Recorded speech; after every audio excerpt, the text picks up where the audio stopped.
We are up. We are live. Live here on Gye-Nyame Journey. What's going on, fam? Let me send out this black signal. Yeah, we're going to send out the black signal. It's sent out. Okay, let's try to pull up. Cause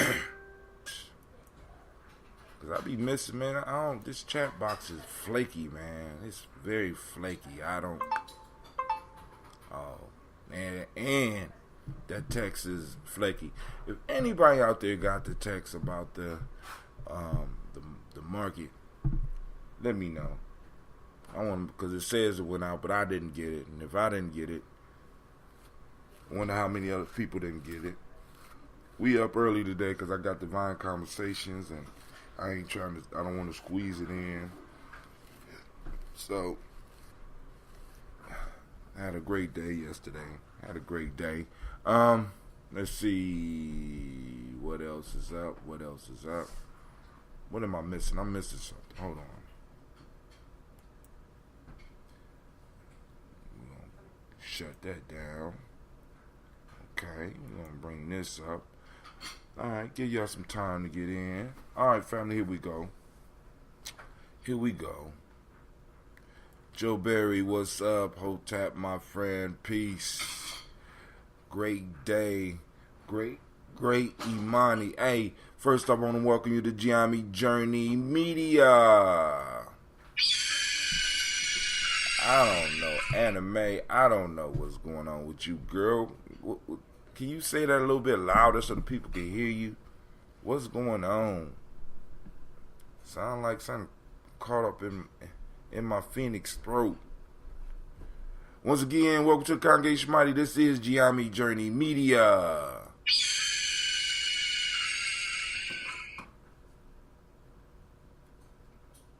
That ain't right. Something going on.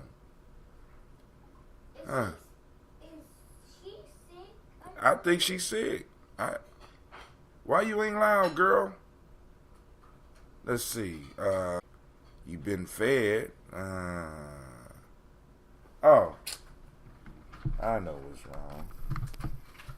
Once again, welcome to the Congregation of the Mighty. This is Gye-Nyame Journey Media. That's right, girl. Of course, you know this is a Heart of a Simmer production, and this is the Daily Toast. And of course, you know it's a Heart of a Simmer production. We strive to blow up your old paradigm.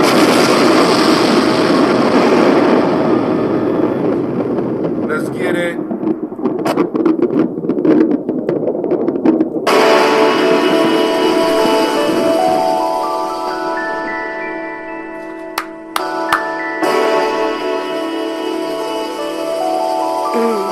Mr. Diddy.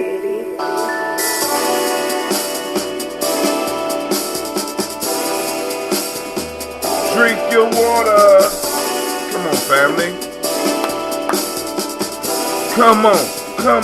Drink your water, but first, take your breath and drink some water. Take a breath and drink some water. Take your breath and drink some water. Take your breath. Drink.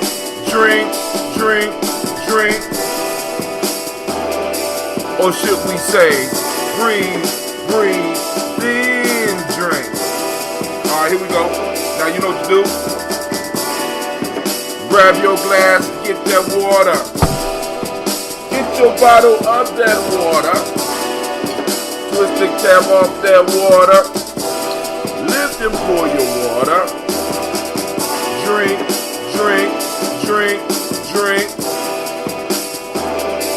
Or should we say, lift, pour, then drink.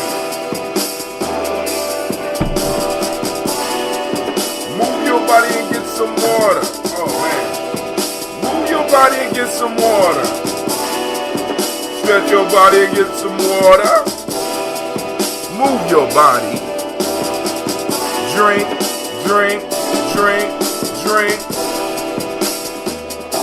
Or should we say, move, then drink? Now raise your glass and toast your ancestors. Now raise your glass and toast your ancestors. Now raise your glass and toast your ancestors. Just raise your glass. Drink, drink, drink, drink. Drink, drink, drink, drink. Nothing, drink some water. Lift your glass and pour some water. Move your body, drink some water. Raise your glass and toast your ancestors. Breathe, live, move, drink. Or should we say, breathe, drink, eat, move. One more time. Take your breath. Live and pour. Move your body. Toast your ancestors. Break down. Now we're going to try to drink it all in a minute.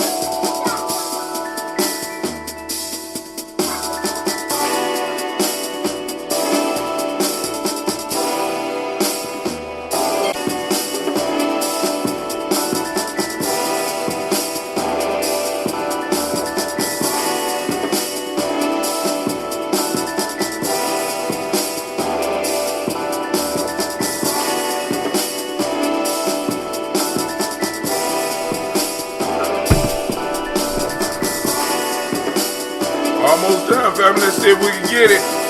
Drink your water, come on. Drink, drink, drink, drink. Let's see.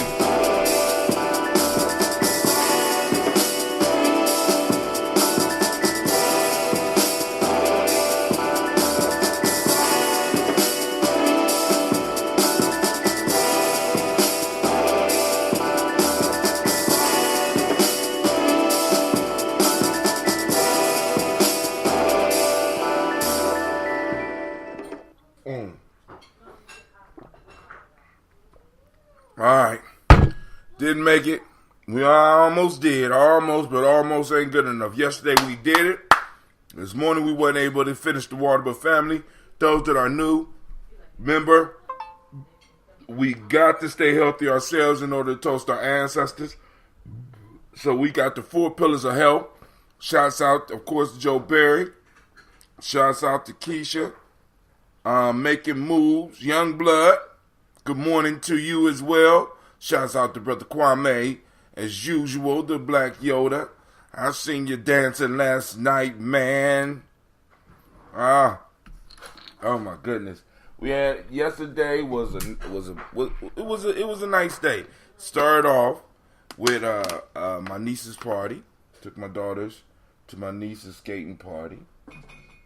They got to skate a little bit. Then we had to celebrate Brother Isid. Shouts out to Brother Isid. Well, let me say to Jasana first. Happy birthday, Miss Jasana. We're gonna get her Yeah. The daughters had a good time. But had to end it early. We had to end it early. It was a good reason, right? I had to bring my babies home. Right? Then I had to go over to New Harvest Cafe, and we were celebrating Isid's 84th birthday. For those that don't know, Isid is the poet laureate of Columbus. You know what I'm saying? I've been doing it for a long time.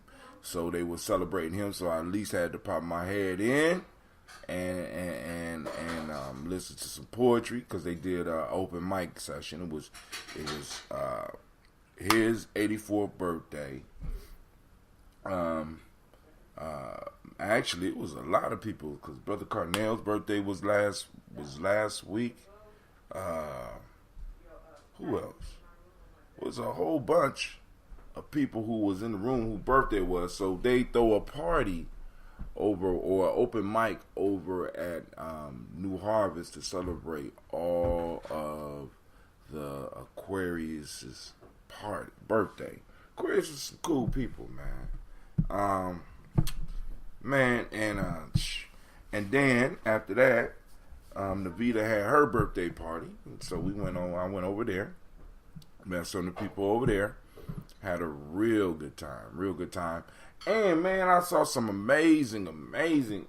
They did a Prince trivia contest.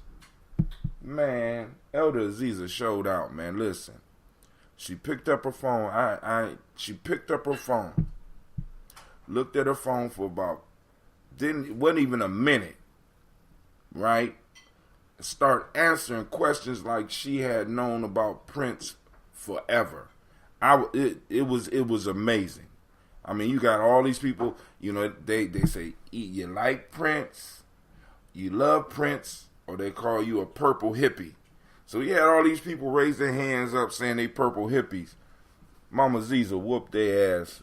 It was, you know what I'm saying? The first 3 questions, boom. I'm like, you did all that? And I'm like, wow. You know, what street was Prince born on? Like, what? I said, good grief. What's his favorite color? Boom. What's his favorite number? Boom. Oh my God. So yeah, it was a real good time.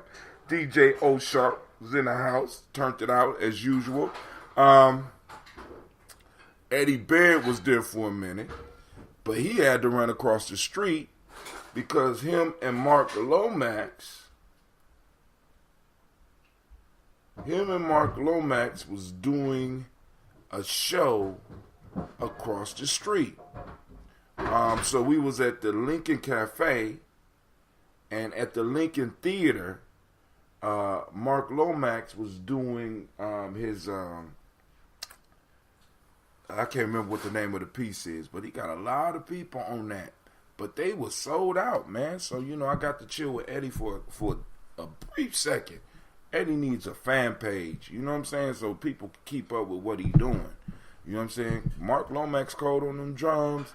Eddie Baird code on that sax. I don't know who else was over there playing, man. But whoever it was, they packed out the house. So we're going to give them a round of applause, too.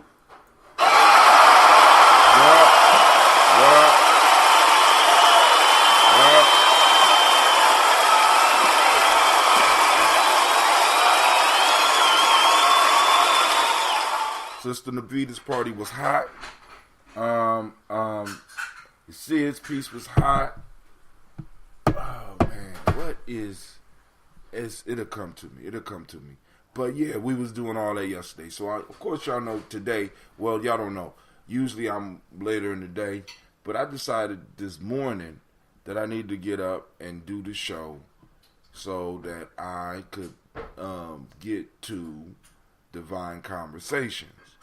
I wanted to go to Divine Conversations. So I said, all right, cool. So let me get up. So I pulled myself up, got up, and we're here doing the show right now. Let me check my stream to make sure that everything is straight, because y'all know that the timeline on my thing here is kind of janky, and all right, so I view more comments. Let's see.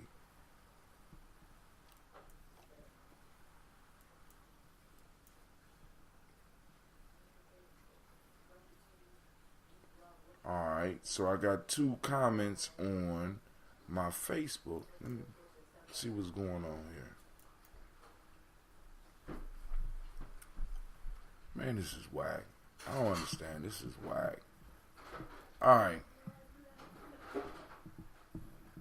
Okay, cool. So I'm going to refresh. That screen. Alright, so what we're going to do, we're going to pour our libations. Well, first, we're gonna make us some coffee. Got that French press, y'all.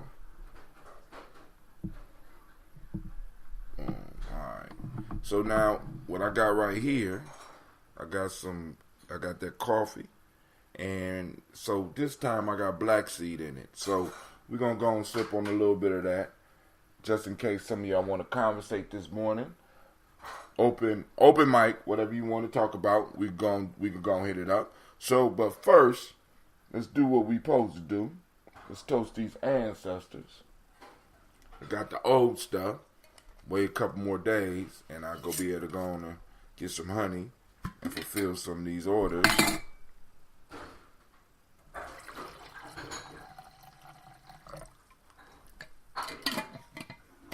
Have you ever had mushroom coffee? No, I haven't had mushroom coffee. Now you piqued my interest. Shouts out to Miss CeeLo. She was out there last night. I saw you, Miss CeeLo. I saw you. All right. So family, first off, giving honor to the Creator by whatever name you choose to call that Creator. We lift up our glass and we salute and we say, that's right, Ashe. From there, family, we move on to the stars of the show. We're going to get through this so that we can go and open up these lines. If there's some discussion that needs to be had, we could do it. If there's some jokes that need to be told, we could tell them. All right, here we go. So, giving honor and lifting up our glass to our ancestors, we want to salute Miles Brown, Miss Ann, Robin the Texana Davis, Herman Brown Sr., Rosalie Tilley, George and William Walton. Christopher Fanny Gasson, Aunt Lena, Uncle Chris, Aunt Fiend, Cleveland, Geneva Brown, Margaret Ellis, Wash Ellis, Cecil Ellis, Alvaro Brown, Gina Gaines, Herman Brown II, Barbara Twiggs, Wash Ellis Jr., Katie Ellis, Nikki Ellis, Jamon Jones, Jeremiah Tappan, John Fallar, Montague Pittman, No More Expat, Mount Rob, Malika Fakur, Dr. Marianne Williams, Kojo Kamal, Elder Farmer, Elder Millie Dixon, Tony Clark, Pastor Yusuf Weston, Elder Ajani, Elder Ron Coleman, Elder Robert Donaldson, Alfred Brofro, Hector Jr., J. Edwards, Carlisle Harris, Grace Lundy, Inez Harris, William Bill Moss, Phyllis Rose, Sterling and Lucy Wright, Derek L. Pulliam, the Luxter Brothers, Miss Edith Brooks Crawley, Miss Marie Nelson, Mr. Frederick Crawley Sr., Miss Jerry Brunson, Mr. Alonzo Johnson, Miss Marie McDowell, Janice Foster, Charles Jordan, Kill Smith, Walter Smith, Richard Trigg, Francis Johnson, Mary Franklin, Jimmy Williams, Daniel Ford, George Gibson, Nana Loretta Clark, Inez McCrae, Fritz Clark, Frankie Justice, Katie Justice, Derek Grinderman, Virginia Rogers, Reverend James Smith, Lois Henderson, Kevin Spratling, Mary Elizabeth Walker, Raymond Walker Sr., Sarah Jane Carter, Michael Ford Jr., Kellen D. Russell, Susie B. Smith, Teresa Clay, Melvin Dale Hodge Jr., Herman Copeland, Mildred Copeland, Jenny Clay, Bird Beatty, Sarah Weller, Be the Farmer, Agosa Sue, Cheryl Harvey, Aunt Charmaine, Aunt Evelyn, Theolis Hasbury, Harvey Hasbury Sr., Leonard Dickinson, T.C. Islam, Terrell Dunbar, Will Thomas, Sarah Berry, Mark Walsh, Merle B. Thornton, Pearl G. Thornton, Ida Johnson, Flores M. Carter, Joanne Thornton, Erica Tricia Lewis, Juanita Wright, Robert Wright, George Wright, Mary Eliza Frederick Davis, Mary Elizabeth Rogers, Mary Esther Keechler Reese, Linda Watson Hammonds, Jarrell Giles Watson Sparrow, Slimmy Selvin Lewis, Andrew Holmes, Pearl Moore, Percy Moore Jr., Mildred Owens, Booker T. Bolden, Charlie Hunt, Sammy Stover, Hilda Pearson, Sturgeon Thornton, Richard Thornton, Lavina Hall, Freeman Bankster, Mary Moss, Ophelia Peacock, Willie Thornton, Napoleon Kenty, Mark Ramsey, Paul Ramsey, Matt Ramsey, David Ramsey, Charles E. Thornton, Frankie Quells, Urania Thornton, Bernice Quells, Ernestine Jackson, Frankie Johnson, Teresa Mormon, Leon Johnson, Charles Bell, Vivian Ramsey, S.C. Johnson, Del Rita Johnson, Leon Johnson, James W. West Sr., James Parham, Dana Jones, Henry World, James Farmer, Mary Chavez, Leon Grace, Bessie Johnson, Hattie Levester, Mary Moreland, Paul Moreland, Elder Caleb, Rosemary Martinere, Elder Amitep Wellman, Fred Douglas Triggs Sr., Thelma Triggs, Thomas and Lula Berry, Lacey and Eleanor Howe, Franklin Russell and Davis, Fred Douglas Triggs II, Vina Triggs, Reverend Eddie Moore, Helen Footer, Eugene Jackson Sr., Richard Ellis, Silas Alexander, Charles Maxwell, Percy May Alexander, Arthur Reynolds, Stanley Lockhart, Ricky Lockhart, William Lockhart, Woodrow Lockhart, Brenda Porter, Deacon Hargrove, Carla Sawyer, Andrew Parker, Doris Donald, Ellis Murphy, D'Amico, Russell, Gilliman Aries, Jean and Ruth Jones, Jana Callahan, William Walter West, Nigella Parrish, Elder Basiji Falani, Jim Robinson, Gladys Johnson, Valerie Clark, John and Mary Sullivan, Dirk Johnson, Antonio Johnson, Delise Waters, DeFriedis Hines, Inez Bostic, Edna Bostic, Winifred Scantleberry, Wilson Headley, Elma Hines, Phyllis Lee, Eugene Spratling, Calvin Spratling, Charles Wooden, Penny Brown, Roy Lee Print Up Jr., Miriam Johnson, Wilbur Longmire, Edith Cadney, Janice Carter, Michael Carter, Leon Peanut Carter, Margaret Carter, William Carter, Lisa Jordan, Charles Lee Mosley, Dorothy R. Blair, Ransom Evans Sr., Sam Evans Sr., Nalon Blair Sr., Edward Stevens, Sue Ann Stevens, Joe Davis, Timothy Butler, Gene Holmes, Dana Jones, Peter Charles, Christy Nichols, Cardinal Robinson, Rosemary Charles, Ada Pearl, Bob Ingalls, Jack Wallace, Warren M. Finch, Warren P. Finch, Tim Ingalls, Audrey Finch, William Billingsley Jr., Jennifer Sensenball, Hazel Gasson, Jerry Brantley, Brian Watson Jr., Kaneko Parsons, Jason Kathy Bradford, Thomas Bradley, also known as Uncle Buki, Gypsy. Hey! It's real life here at Gye-Nyame Journey. Reverend Roosevelt Word the First, Stacey Trice, Frank Smith, Mother Bertha, Michael Leonard, David Brown, Ruth Carter, June Cox, Ruth Cox, Paula Cox, Ronald Irvin, Judy Hubbard, Irene Johnson, Francis Boots Jefferson, Dan Wilkinson Sr., Emma McClendon, Jerry Doyle, Amina Robinson, Mary Nichols, Patricia Williams, Shabaka Teray, Greg G2 Gibson, Donna Hill, Richard Glebus, Lee Irby, Tommy Irby, Boy Irby, Jim Gaucher, George and Hallie Johnson, Archie and Margaret Armstead, Diane Scott, Erica Armstrong, Claire Fox, Gene Evans, Archie Beck, Anna McGill, Charles McDaniel, Christine Cottrell, Aunt Becca, Alice Arnold, Arthur Arnold, Hattie Reed, Charles Reed, Eula and Andrew Baker, Patricia and Edwin Brooks, Gwendolyn and Bob Hatch, Kimball Vernon, Bradley Kim, Janie Harriet Tubman Cates, Spencer Sturgis, Ellie Mae Baker, Ethel Baker, Creola Baker, Geneva Baker, Aaron Nino Baby Hatch, Hatch Sr., Mally Miller, Housie Hatch, Dad Cleveland, Mother Gibson, Alex Nixon, John Bowie, Lester and Rachel Saunders, Doretha Ross, Riola Ross, Robert Nelson, Preston Stevenson, Leroy Stokes, Neely Johnson, Fletcher Swan, Maddie and Charlie Scott, Ida Casey, Thomas Kofer, Vivian Stevenson, Mona Ann Lewis, Cornetta Lyman Lewis, John Jackson, William Dallas Lewis, Mae Francis, Chappelle Jackson, Michael Slade, Joanne Perkins, Richard Jackson, Martha Ford Dawson, Big Mama, Nanny Harris, Eva Ford, James Hairston, Margaret Towns, Mary Williams, Leroy Q. Heath Sr., Albert Moore, Miss Vanilla, Albert Motley, Geraldine Elizabeth, Douglas Thompson, Earleton Houston, Lud Alls, Elijah Alls, Jerome Alls, Henry West Staten, Joe Jamel Alls, Ann Pierce, Donald Carter, Lily Green, Nathan Green, Beth Bond, John Dewey, Ruth Fear, Tim Butler, Ramey, Laura Newton, J.B. Foggy, Thomas Newton Sr., Barbara Naeem, Jeanette Sanders, Jerry C. Sanders, Roy Pruitt, H.J. Brantley Sr., Henry Wilson, Rufus Jenkins, Minnie Wilson, Catherine Sanders, Muriel Ellis, Elizabeth Sanders, Henrietta Irby, Mildred Armstead, Margaret Armstead, Catherine Anthony, Ruby Brown, Charles Walker, Charles Walker Sr., Charlie Walker, Cecil Russell, Diane Urban, Haroon Phillips, William Ford, Margaret Logan, Phyllis Barnett, Lee Irvin Sr., Michael Irvin, Ozella Watson, Hugo Watson, John Caldwell Sr., Robbie Lee Caldwell, Nevaeh Mitchell, Ron McCormick Sr., Sabrina Easley, Rashawn Easley, Javea McCormick, Barbara Ann Reed, Dorothy Ann Reed, John Reed, Shekam Aha Reed Jr., John Reed Jr., Patricia Reed, Edward R. Benson Sr., Ethel H. McNair, Lois Fernandez, Jacqueline Broadus, Reginald Oliver, Mazarine Coper, George Swan, Emmanuel Grayson, Charles Scott, Charles H. Scott, Michael Morgan, Charlene Morgan, Sybil Edwards McNabb, Annie Ferguson, William Ferguson, Shelby McClendon, Joella Giles, James Carswell, Liberta Adams, also known as Aunt Sis. We got Elder Shaka McNair and Anthony Brown. So we lift up our glass and we say, Ashe.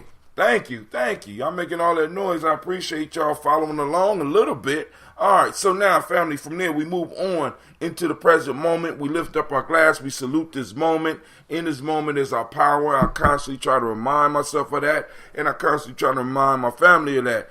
In this moment is our power, and we reach out and we grab our power, right? And we salute this moment because we're always in the moment.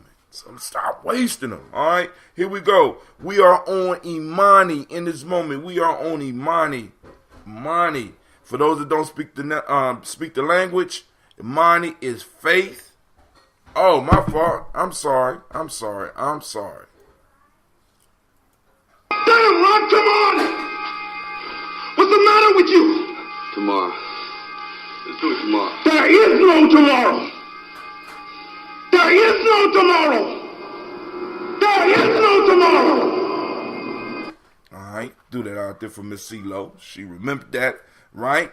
So we had time this morning, so we put it on. There is no tomorrow. We only exist in the now, right? For those that don't speak the language, Imani means faith. The motto principle of the day is harmony. Trust is the M7 that we teach. Red is the color I don't have on the red. I just got up, took my shower, found what I got. Gender is the Hermetic law for the day. Male name, today is Kwesi's day. Female is Akosua, right? So, all right, family. Also, from the Emotional Emancipation Circle, African Center Culture, Virtue, and Value System. In Wolof today, we are practicing Jom, a sense of honor and self-respect. Akan ethics, goodness of human nature. And in Yoruba, Oju Ona, originality. All right.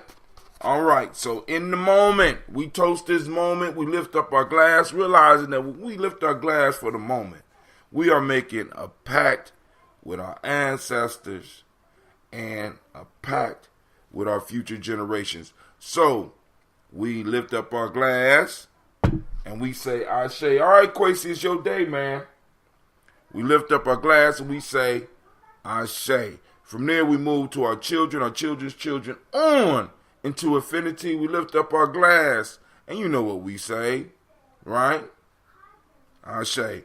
Now, from there, we lift up our glass and we toast all of our relations, and we say Ashe. From there, family, we toast us. Right now, this is our selfish moment. Just take a little bit. What do you need in this moment, right now, to be the best you that you could be? We lift up our glass and we say, Ashe. Where do we go from there, family? I want to toast you. Yup, the most marvelous, beautiful, inspiring, uplifting individual in the world. And in at least in the room that you in right now, I toast you. Right? Lift up the glass to you and we say Ashe, Ashe, Ashe. All right, family, lines are open. We got a couple minutes to kick it. We done took care of our ancestors. Now we can go and kick it and have conversation. I'm about to open up these lines. Let's see for anybody who gonna be the first to call in. Open mic session, family, for you to talk about whatever it is that's on your mind. You know what I'm saying? The call-in number is 614-556-4535. Once again, the call-in number is 614-556-4535. Call into the black line. We got the black signal. We got the black line. We got a black state of mind. Please hold while we wait for the others to join. So, while we're waiting, let's see if we could do some little music real quick. I downloaded just a little bit. Let's see. I want to do Ghost in the Shell. It's just a little instrumental. We'll let it play for a second. I'll be able to get my coffee together for this conversation. My God. Well, hold on. Here we go. I'm going to do this one real quick. I ain't heard this one in a while. Hey, yo. Beware the six-pack coming down your track like that. Check the mic. 1, 2. The 6-yard train comes through. Quicker than a Pentium data for the next millennium. Spirit and said it, meant it. Here to represent it. Some live off the labors of the old school, mold you, and that's the trend. What I tend to see, the new jack ain't new. In fact, just bitten pieces of debris, recycling fragments of rubble from a somewhat familiar voice, and so many MC and so little choice. This won't make me popular. Dropping the lyrics that appeal and flock to ya. Yeah, higher self, I'm just as accurate as Doppler. I'm rocking ya, spiritual sipping, sopping my flyer up and it goes, hey y'all, hey y'all, hey y'all, hey. Hey y'all, hey y'all, hey y'all, hey. How said I go? I go. Hey y'all, hey y'all, hey y'all, hey. Hey y'all, hey y'all, hey y'all, hey. Dearly beloved, we were gathered here to bring up the rare piece of Popa. We yell. We shed no more tears for fears when I'm chucking my spear. I'm that spook who sat by the door waiting for the big score while you're trying to get yours from the capitalist whore. And the red, white, and blue halter stacks and minis. She shimmy, you follow, you swallow, losers. Non-producers, consumers, consumed propaganda's got me fuming. My people are doomed. Power to the people, power to the seekers. Instead we're reduced to amps and speakers. $200 sneakers, acquisitions of blue designer suits, Benz and Lexus, battle with sexes, sport utility trucks and such. We're slaves to a quick buck. We run amok. How far can we run when we're stuck? The race is won by wisdom, not muscle. Still we all struggle. Should we excuse the hustle for instant gratification, perpetuation of cultural mutilation? Yo, hey. Hey y'all, hey y'all, hey y'all, hey. I go.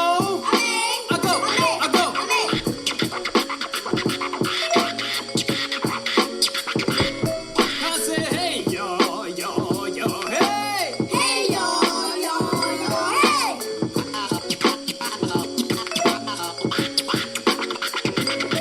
We should be reaching for Orion. Instead, we have a love affair with dying. Getting drunk till we fold, then dole till we blowed. Does the superficial high suffice for the lows? No time for idle. Introspection and life lessons are everyone's Quran, Torah, Bible. Gluttonous eats, defeats the true purpose of eats. The temple falls off from foreign chemicals, toxins, and meats. You call food enriched when it's stripped of nutrients and bleach. I'm not meant to be reached when flesh-tone band-aids are bleached. Every native/European contract was breached. What will Ebonics do for the disenfranchised? Mumia gets no justice cause Mumia is despised. Reverse discrimination versus racism will never be tied. English, the bastard language of the not-so-civilized. The gift of spliced tongues is what the Western language gives. So isn't broken English like a double negative? Yo, hey. Hey y'all, hey y'all, hey y'all, hey. I go. Call-in lines open 614-556-4535. Hey y'all, hey y'all. Open mic, family, whatever you want to talk about, it's on you. You got something you want to show, you want to share, an event coming up. Oh, speaking of that, we do have an event coming up. Hey y'all, hey y'all, hey y'all, hey. Hey y'all, hey y'all, hey y'all, hey. Hey y'all. Shouts out, Y'all, hey. Brother Malik and the Willoughbys, also known as Spirit. And also shouts out to Willoughby Soul Veg. You know what I'm saying? Matter of fact, I saw Carnell last night. Yep, it was a good day yesterday. So,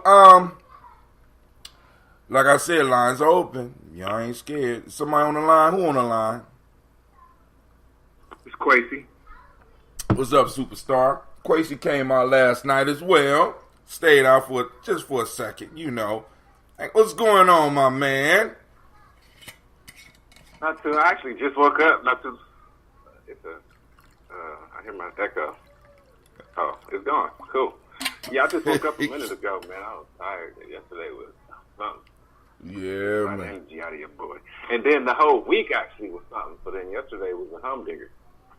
Did you say humdinger? Are you old enough to know what a humdinger is? Did this young man just say, hold on, he said a humdinger. Oh my God. You get the strike from God. The young man with the old spirit, he said it was a humdinger. So what was so great about last week, my man? Because it's open mic. Let's go, family. This is therapy. You know what I'm saying? Let's how was it a great week, man? What made it so fantastic? I wasn't saying great in a good way per se. I wasn't saying in a bad way. It was just intense. It was pretty nonstop things going on, you know? It was just a very energetic week. Yeah, I talked to some people that I hadn't talked to in a while, had some pretty intense conversations. Some lot of stuff. I mean, even in the country and the news, there was a lot of stuff to take in. Right. You know, with the shutdown coming to the end, and one of the things, man. I mean, with this whole shutdown thing, man. My man is sticking to his lies, man. I love it, man. I love commitment. If he ain't nothing, he died. I love commitment, man. So and it's like it's beautiful. And like I said yesterday, I found out that he's willing to build the wall out of thread now. You know, he went from concrete to metal to plastic. Marshmallows was even thrown on the table. He was considering marshmallows, and if he get the Democrats to go with him on that, he would build it out of marshmallows. Thread. No, Trevor Noah was funny, yarn. man. I don't know if anybody Thread. be watching the Daily Show, man, but Trevor Noah be hitting it on the head. He said he was willing to make the wall out of those baby pen things that you put up so the babies don't fall down the steps. Man, Trevor Noah be stealing my shit. Trevor Noah, you better stop peeking in on my show. You know what I'm saying? That's been a running joke for the last couple of weeks and shit. Now Trevor Noah's stealing my shit. Come on. He be watching G&J for inspiration. That's what I'm saying, man. Then put your ancestors on the list, man. You know, I might. Then he got the nerve to not even call in. What an asshole. That's what I'm saying, man. But hey, it is what it is. You know, it is what it is. You know, but what was I gonna say? Yeah, I had the pleasure to get on the mic last night. I ain't did no poetry in a while, so I stumbled around a little bit. Did 2 pieces last night for Brother It Said. And I'm still trying to put some names together about some other people that read last night. Oh my God. All right, but it's all good. It's all good. Bro, once again, lines are open. You want to join the conversation, and we ain't particularly talking about nothing. So if you ain't got nothing to talk about, you just want to be on the line and just so I can say your name, I'll say your name or whatever. You know what I'm saying? Or if you got a subject that you want to hit on, go ahead. I mean, I got a subject. Go ahead. I don't know. It's deep. It's some deep shit. You know me. I can't help it. It ain't no lollipops and gumdrops. Or no baby pins that keep the baby from falling down. Go ahead. Not at all. Yeah. Hide the baby pins on this one. Well. Uh-oh. Even the way it sounds, I wish if it was named something else, then it would be easier to say. But it's just too because I try to be. I mean, you know, I know that a lot of the stuff I talk about, like you better watch out, hide your kids, hide your wife. For real, man. But this is even the name of it, man. I'm just mad that it has to be called this because it sounds like some doom and gloom type shit, and literally that's in the name. I don't know how many people that was alive during, like, the Cold War. I guess that was, the 1950s. They came up with this thing called the Doomsday Clock. Stop. Yo young ass got one more time to get the time periods wrong, man. The Cold War wasn't just in the 50s, man. He said way back. I was alive during the goddamn Cold War, man. Your mom was alive during the Cold War. Happy birthday to Miss So Barbara. that was in the 70s then? Well, through the 70s too. Happy birthday to Miss Barbara Font. Barbara Font. That is her birthday as well. And I want to say happy birthday to her as well. And I didn't get a chance to hear her read last night. God damn it. And then on top of that, we're going to get back to with your little insults and shit about old people. You know what I'm saying? I'm going to let it slide this time, but you're talking about back in the Doomsday Clock. Go ahead, man. Go ahead. I'm listening. I done pulled my feelings out of it. Go ahead. My bad, man. But hold on. Hey, check this out. It was my aim for it was my aim. There was no intention. I need to Hold go to the on. range and get I got my aim back. I got one more thing for you. Check this out. Did I tell you that you remember we used to do the poetry night every Ujima? I was about to do those push-ups. And I will only see certain people at nighttime. Did I tell you that I never knew that Barbara Font had those brown eyes until I ran into her like 10 years after the poetry stuff? That's hilarious. I never knew she had brown. The shit blew my mind. I seen her one day and I was talking to her and I was like, "What's wrong with your eyes?" Well, I can't say the same thing, sir. It took me about 4 seconds. Well, yeah, I mean, y'all, you young, man. You young. But anyway, back to your subject. But my fault. Shouts out to Miss Barbara Fine. Happy birthday. I'm sad that I did get to hear her read. But then on top of that, I think she might have been reading over at the Lincoln Theater because that was Mark Lomax. I saw Scott Wood going in. No, but she on that album. She on that album. Oh, really? She didn't. I actually talked to her last night because I was intending to go there, and then I came and told you I had a flat tire. That's why I wanted to just kind of. I came through and told Sister Navita happy birthday. I hit Barbara up and told her, that I intended to go up there and see it and everything. And then, she told me about the concert that was going on across the street. But you know how humble she is, so she said it was a huge deal, but she wouldn't say that that's just how she is. Wait, so you saw her up in Navita's place? You saw her up in Navita's place? You saw her up in Navita's place, or you saw her at... we talked on the phone. Okay. Well, maybe she wasn't, but I know she on the album. As a matter of fact, me and Cleve went to go see Dragon Ball Super. And in one of the intro films, they had the Mark Lomax piece, and Barbara Font was reading a poem on that shit. You know what I'm saying? It's incredible, man. When you see, I love to see my people shine, man. And especially when you know them. You know what I'm saying? It's like, we spent a lot of time in the same space with her, and now she's on the big screen before a movie come on. That shit was hot. But I want to say this too, man. Columbus got some dope ass Aquarius. Aquarian. It ain't just Aquarius. I mean, y'all Aquarius, all right. Aquarius is all right. Movement going on. You got your Mark Lomax, Barb. You got Scott Woods. You got Malik, or I don't know if Malik is, but I know Carnell is. Carnell is. I don't know about Malik. I don't think Malik is. You know what I'm saying? But we got a pretty good Pisces club too. So going with that shit. Y'all playing catch up. You know what I mean? Y'all got some dope. What you mean? We start the shit off. We set the fire. We let the fire up under you motherfucking Aquarius so that y'all can start. You know what I'm saying? If it wasn't for the age of Pisces, there would be no age of Aquarius. What is you talking about?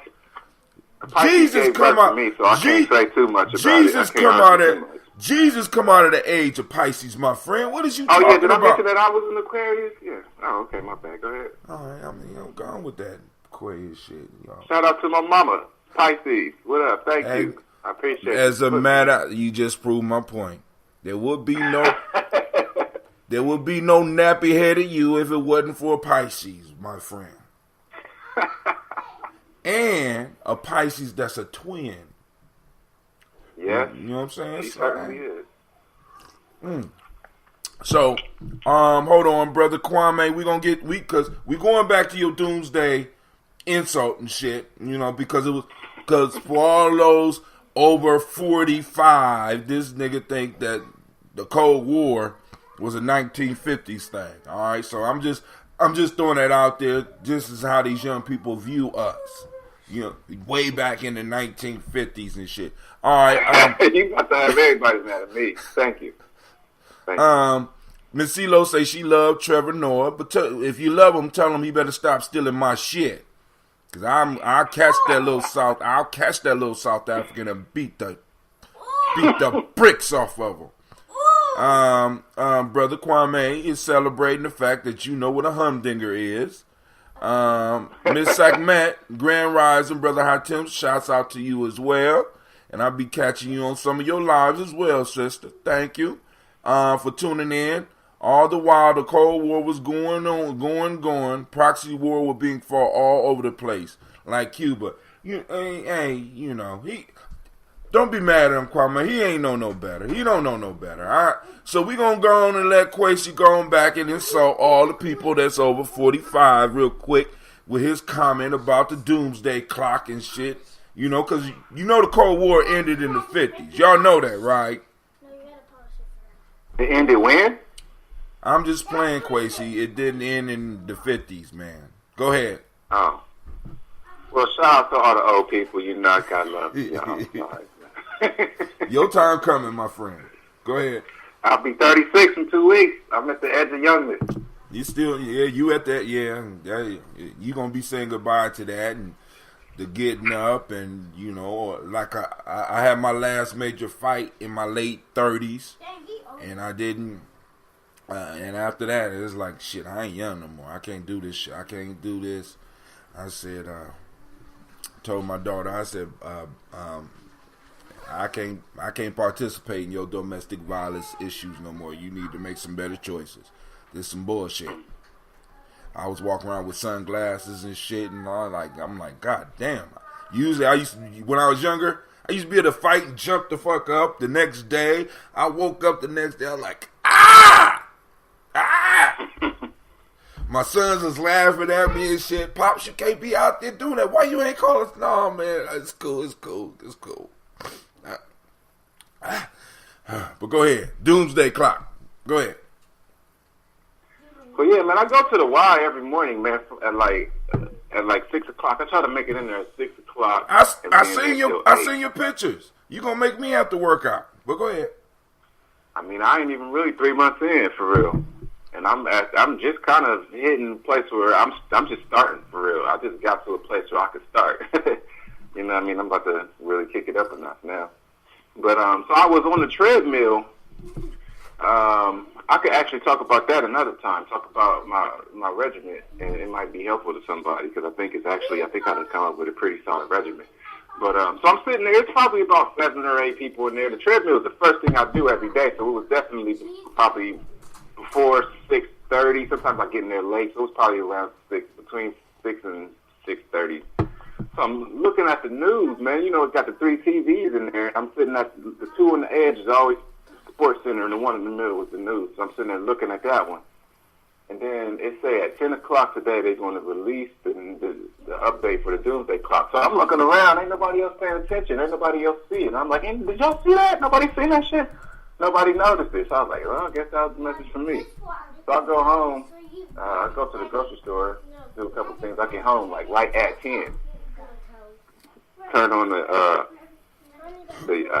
Google it. I Google doomsday clock, and it come up. So I'm sitting there listening to it. You know, they give it a little build up, talking about the history of it, talking about the Cold War, and talking about how that was the closest they had come to the nuclear war. So basically, the doomsday clock is something. It's not some hoogity boogity thing some creep dude in the basement came up with. It's a bunch of legit scientists come up with this concept. And based off of the idea of midnight. So if at hypothetical, I'm doing a little air quote thing. At midnight, if we hit midnight, that means that we're pretty much in a nuclear war, and that probably millions of people are dying. Not pretty much. So, when it hits 12, if it hits 12, that means that the balloon went up. And that's an old term, you know. You might not know that. Balloon go up, you know. It's gonna be a real humdinger, right? Yeah. That's it might be it might be a little bit beyond a humdinger. It's gonna be totally fucked up. But go ahead. So they said at this point in time during the Cold War, they said that it was 2 minutes until midnight. Right. The closest that we had ever come to nuclear war and the potential of humanity destroying itself was during the Cold War. So once the Cold War ended, then it started to scale back, and then they said in like 1991 was the farthest that we had ever gotten from midnight, and it was like 7 minutes until midnight in 1991. Mm-hmm. One of the most peaceful times we've had since the Cold War. So then in 2006, they said they started to factor in climate change into the equation, because when it first started, the only thing that they were taking into consideration was nuclear war. And then in 2006, they started to factor in climate change. So, and then they went ahead and they released this year's time. They said that we are once again 2 minutes from midnight.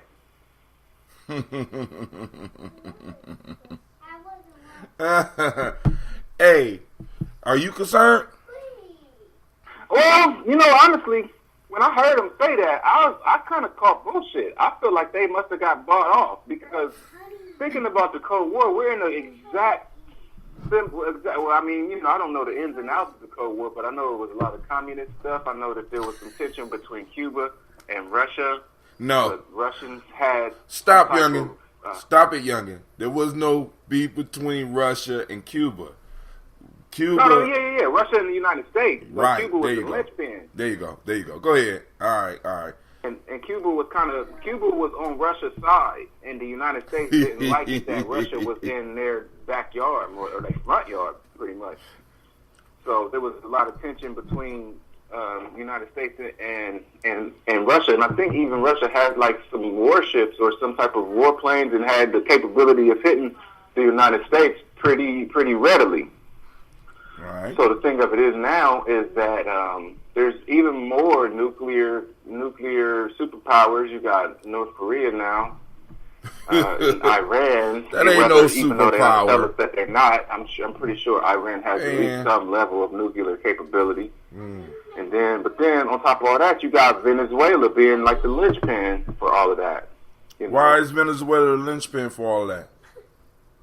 Well, so I've been doing a little bit of research. So the president that Venezuela voted into power and is rightfully the president is Maduro. Right. He's the one that the people voted in overwhelmingly. Right. But the United States doesn't like Maduro. Right. They said that they wanted to paint the picture that the citizens of Venezuela don't like Maduro. Because for anybody that don't know, Venezuela is one of the oil richest, if not the oil richest country on the planet. Everybody knows about Saudi Arabia, but Venezuela has potentially a larger oil field than Saudi Arabia.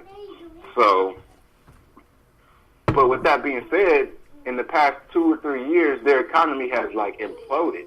Right. And there's like a lot of homelessness, and a loaf of bread is like $1,000 if you can find it. Like there's a lot of people starving. About 3 million people have fled the country into neighboring countries, so there's a lot of instability in the region. Right. So the United States essentially is blaming, and then you had Chavez, right? Hugo Chavez was the former president, and then in came Maduro, and they're a very similar type of leader. So the United States is wanting to paint Maduro as one who is exploiting the people, kind of similar to how they talked about Gaddafi. So they just, I don't know what day it was. One of these days this week, another big thing that happened this week was Donald Trump and Mike Pence recognized this dude. I don't know who the hell he is. It's an outside, as the leader. Right. As the president against the people. And so, because they said that he had the concerns of the people at heart. So, in response to that, Maduro said that the United States has 72 hours to get all of the diplomats out of the country. I think under penalty of death or something like that, right? He ain't gonna. I mean, he just said they got 72 hours. I don't think it was under penalty of death because. Well, I mean, how are you going to enforce that? You can't say no shit like that and then be like, nigga, get out my house. 73 hours. No, get the fuck up out my house, or there's gonna be consequences. So, see, because now for him to do a blanket threat like that would basically open up permission for the United States to come in there. You know what I'm saying? So, in a sense, United States is looking for a reason to go down there. You know what I'm saying? Like you said, if there's all that oil down there, they're looking for a reason to go in there anyway. You know what I'm saying? They But I help don't him. think Russia having that shit though. Huh? I don't think Russia having that shit. I don't think we want no smoke with Russia. Well, listen. Now, let me just say this to you, dog. It's sort of like, no, we don't want smoke with Russia. But it ain't like Russia won't smoke with us either. Now, for Russia to come, I mean, it's sort of like this is the United States backyard. All this shit over here. And for Russia to be over here and our shit right here is going to be like the two bullies on the playground are, you know what I'm saying, you in my lunchbox. You know, you a bully, I'm a bully. Now, you know, I got my side of the playground, you got your side of the playground. All right, homie, why the fuck you reaching into my lunchbox? Why you eating my banana? You don't, you know, we got an agreement. You know what I'm saying? We don't want to fight. I don't necessarily want to fight you. You don't necessarily want to fight me. You know what I'm saying? We can split the spoils. We can cause confusion with everybody else, but you know, you in my lunchbox, nigga. You in my lunchbox, Quasi. Why you fucking with my banana, homie? You know what I'm saying? So, I see, now, the whole piece about, because, how can I put it?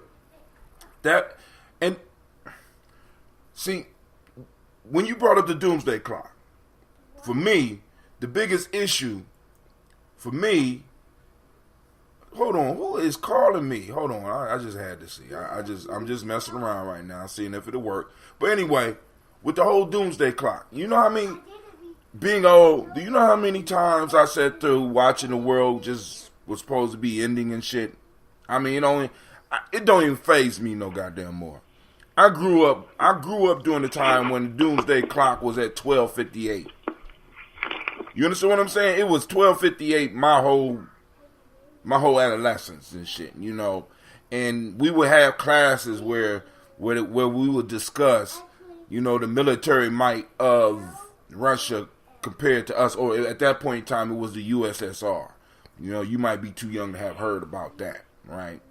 And so NATO was sort of like United States on their side of the world, and then they was doing little stuff down around, you know. So, you know, now I will say you're hitting on something with the Venezuela.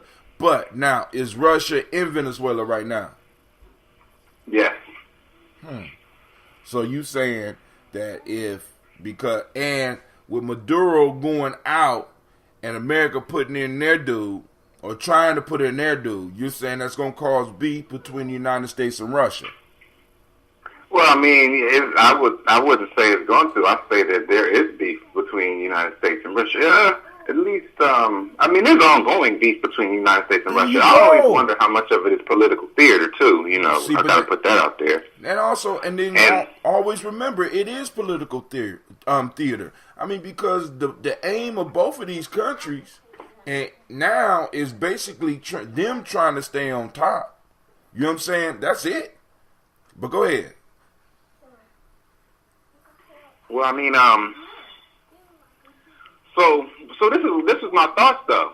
When I saw it, I kind of called bullshit, because I think all of the same things are on the table as they were during the Cold War. Even though I wasn't alive then, and I don't necessarily know all of the ins and outs, but me neither. It seemed to me like at that point in time, it was the United States and Russia.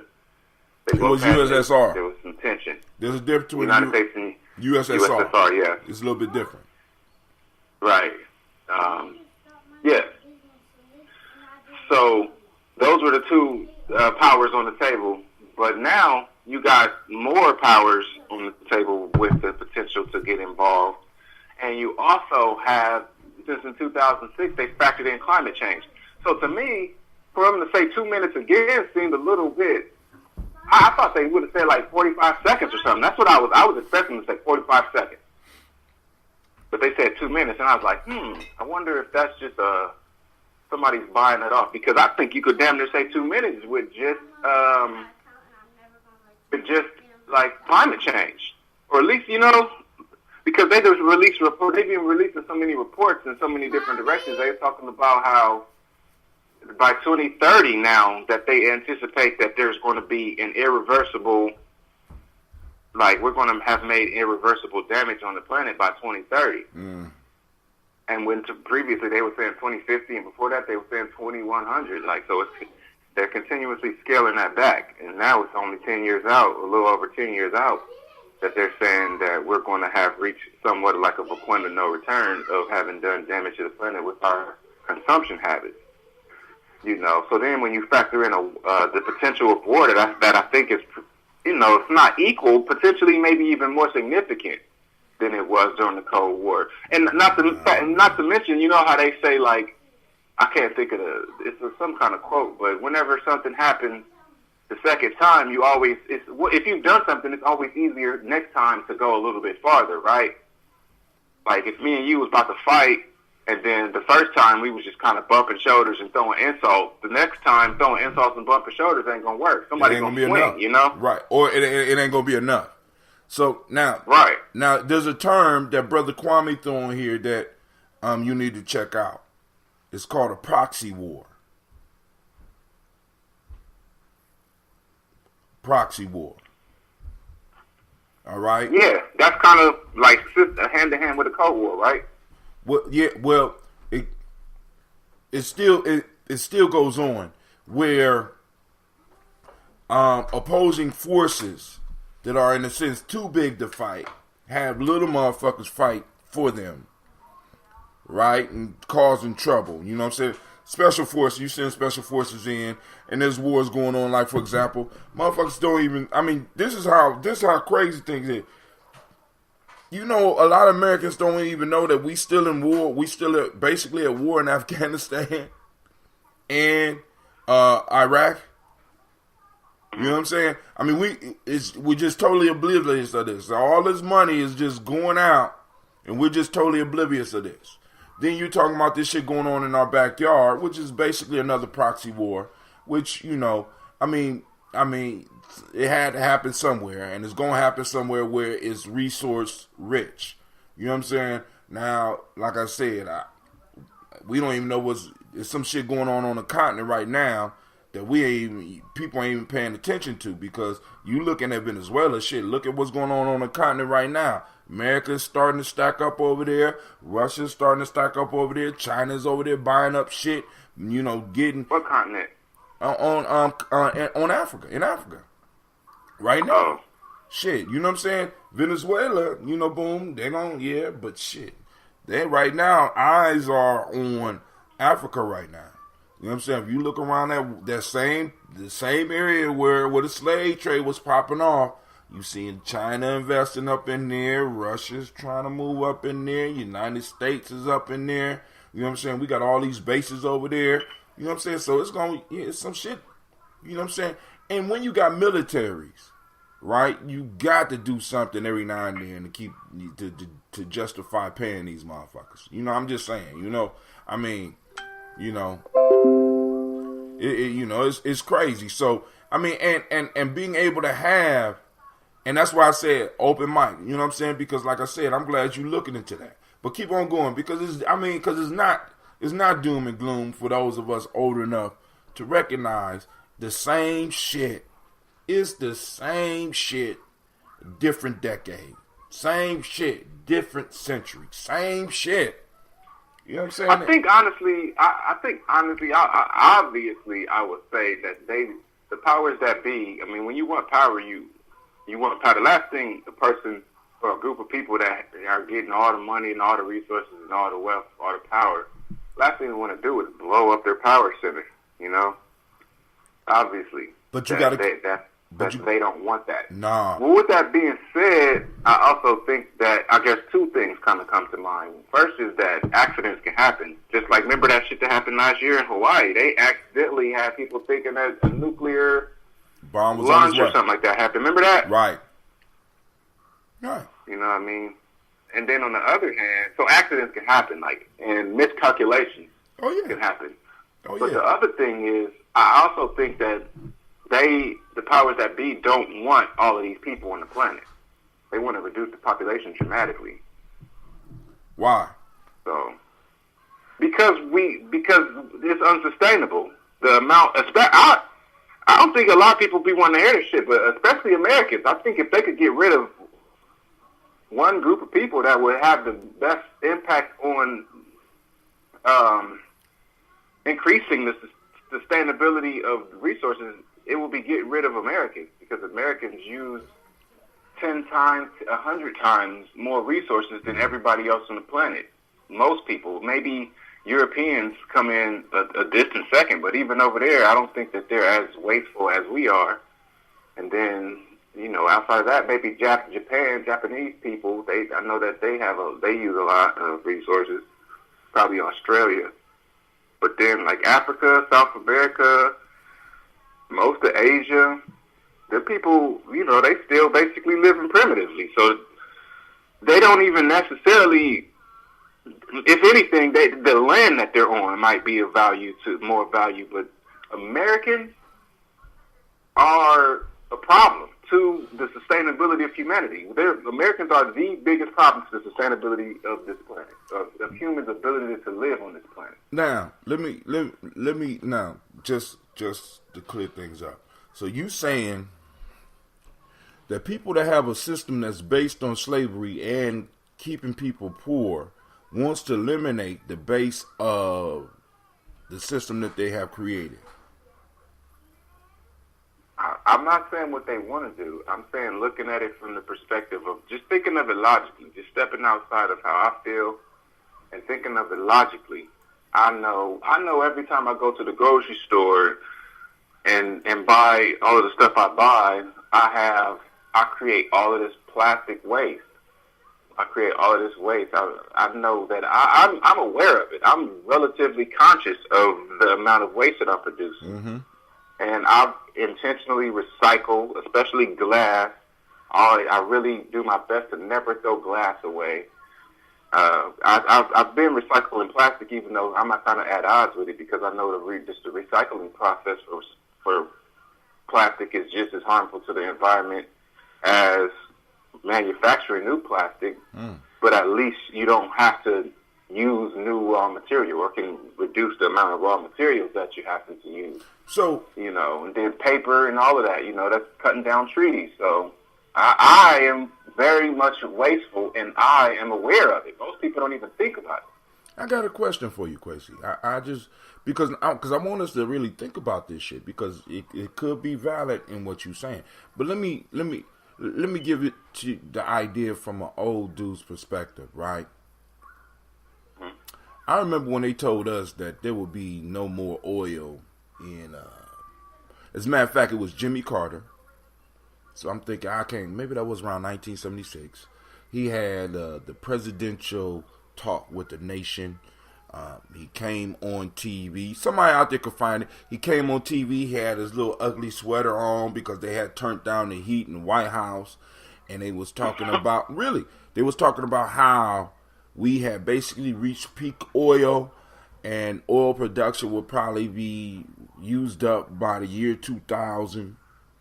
And people been pushing this. Is not enough space or enough resources on this planet for everybody.